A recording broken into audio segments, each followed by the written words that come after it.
Bombo Business News.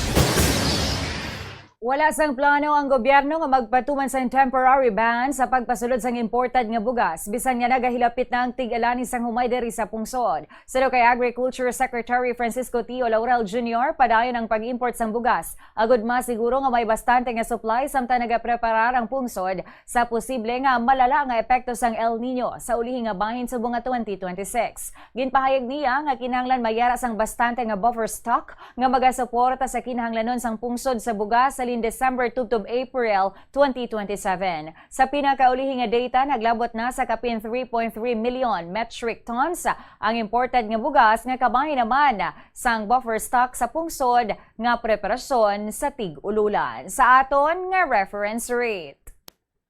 Bombo Foreign Exchange Update is brought to you by Quinbank Business Banking.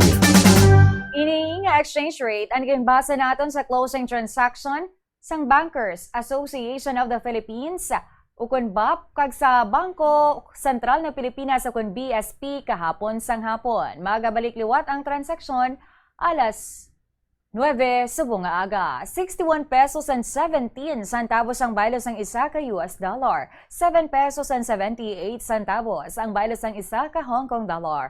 47 pesos and 57 centavos ang Singapore dollar. 16 pesos and 24 centavos ang Saudi Riyal kag 70 pesos and 20 centavos ang baylos ng euro.